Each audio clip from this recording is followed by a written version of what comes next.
अल्हम्दुलिल्लाहिल्लज़ी Kaffa वस्सलातु वस्सलामु अला रसूलिहिल मुस्तफ़ा व अला आलिहि व अस्हाबिहि ज़िल मज्दि वस्सफ़ा। अम्मा बअदु फ़अऊज़ु बिल्लाहि मिनश शैतानिर रजीम। बिस्मिल्लाहिर रहमानिर रहीम।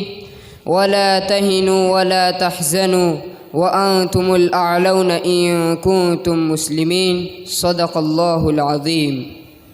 बिरादरान मिल्लत, मुसलमान फ़ितरी तौर पर कायद होता है। क़ियादत व सियादत उसके ख़मीर का उन्सुर है, क्योंकि खुदावंदे कुद्दूस ने उनसे रिफ़ात व सरबुलंदी का वादा फ़रमाया है। इमामत व खिलाफत का अज़ीम मनसब उनके सुपुर्द फ़रमाया है।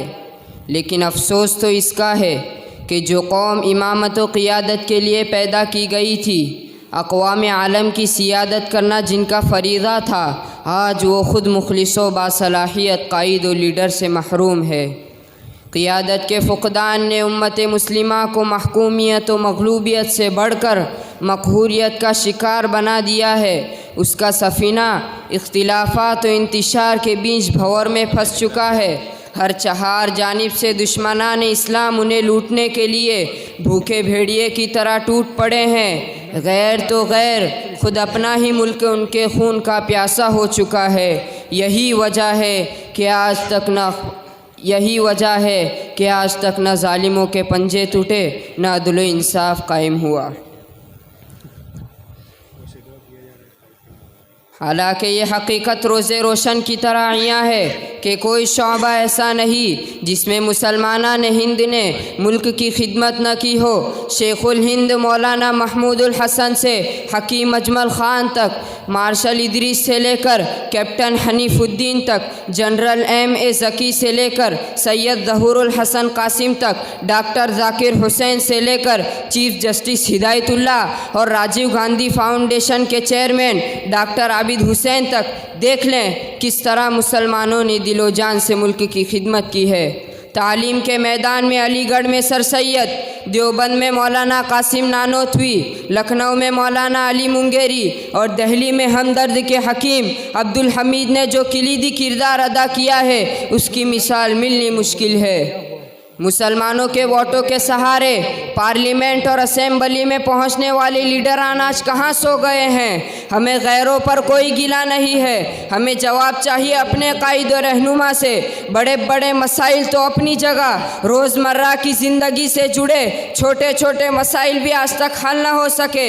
अगर ये चाहते तो मुसलमानों के तमाम बिखरे मसाइल मिनटों में हल करा सकते थे, मगर इनको चंद नोटों पर दलाली करने, अदालतों में झूठी गवाहियाँ देने, अपने अहदे की हिफाजत के खातिर मारे आस्तीन और दुश्मन दीन की तारीफ़ों के पुल बांधने, पान और चाय की दुकानों पर सियासी मुबाहसे करने से फुर्सत कहाँ।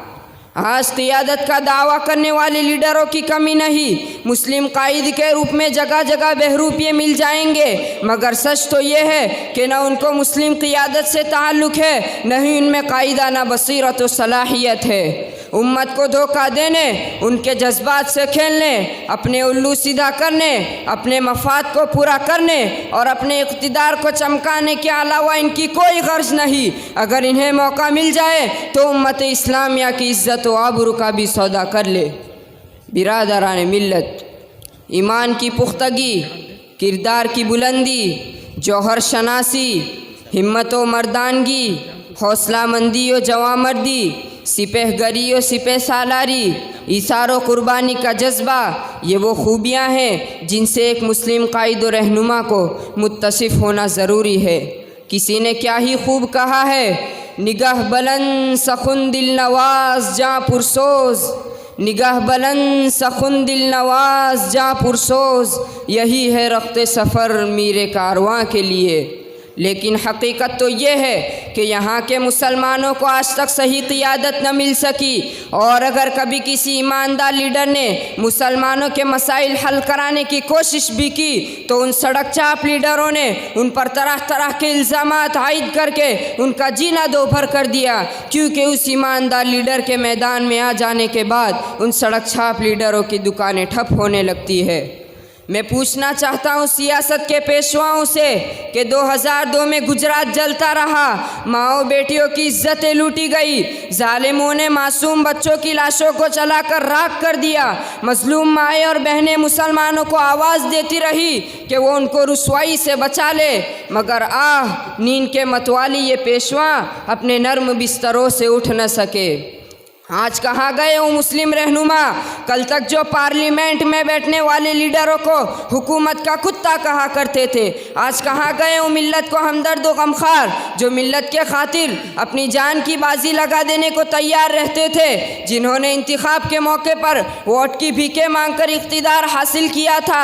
आए दिन रूह फरसा और दिलगुदाज वाक़ियात ने उन लीडरों को झंझोड़ा, लेकिन उनकी नींद नहीं टूटी। अगर भौचाल का इंतज़ार था तो 28 सितंबर 2022 को PFI पर मुल्क भर में क्रैकडाउन की शक्ल में वो भौचाल भी आ गया।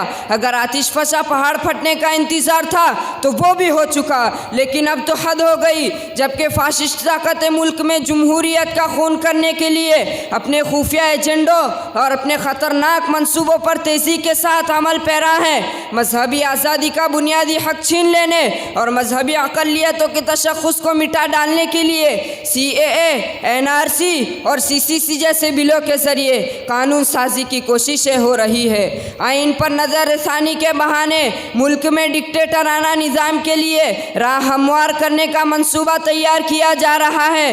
ISI की सरगर्मियों और मदारिस सर्वे को बहाना बनाकर मुसलमानों और उनके दीनी मदरसों को बदनाम करने और बंद करने की ज़बरदस्त मुहिम चलाई जा रही है। ज़राए इब्लाग और मीडिया पर कंट्रोल कायम करके मजहबी ज़ईफ़ुल एतक़ादी और दकियानुसी नज़रियात लोगों पर थोपे जा रहे हैं। इंतिखाबात से बचने के लिए जमहूरी निज़ाम को ही मुअत्तल करने के इंतज़ामात हो रहे हैं। इस तरह हर रोज़ एक नए फितने का जन्म हो रहा है और मुल्क की सियासी और सकाफ़ती फ़ज़ा पर भगवा रंग दिन ब दिन गहरा होता जा रहा है। और अब ऐसा लग रहा है कि मुल्क का जमहूरी ढांचा बहुत ही जल्द किसी नए निज़ाम में तब्दील हो जाएगा। बिरादरान मिल्लत, आज ज़रूरत है मुस्लिम कौम को एक ऐसे रहनुमा और लीडर की जो मुसलमानों को मिली इंतिशार और गिरोही इख्तिलाफात से हटाकर कौमी इत्तिहाद के प्लेटफार्म पर ला सके, रंगो नस्ल और मजहब मिल्लत की तफरीक को मिटाकर उन्हें ईमान और अमल की एक लड़ी में पिरो दे, मुसलमानों के दिलों की सर्द आँख को दहका सके, मुल्क से जुल्म सितम का खात्मा करके अमन व आस्ती का परचम लहराए। इसलिए अब ज़रूरत है कि हमको पूरी होशमंदी के साथ इंतिखाबात में सोच समझकर कदम रखना होगा और ऐसे कायद को तलाश करना होगा जो हमारे तशख़्ख़ुस को दोबारा बहाल कर सके। लहराए आलम हर सू फिर शान मुसलमा का, लहराए आलम हर सू फिर शान मुसलमा का, फारूक सा फिर कोई सालार क़ियादत दे, वीरान हुआ गुलशन इंसाफ का ए मौला, वीरान हुआ गुलशन इंसाफ का ए मौला, अरबाब गुलिस्तां को औसाफ अदालत दे। व आखिर दावाना अनिल हम्दुलिल्लाहि रब्बिल आलमीन।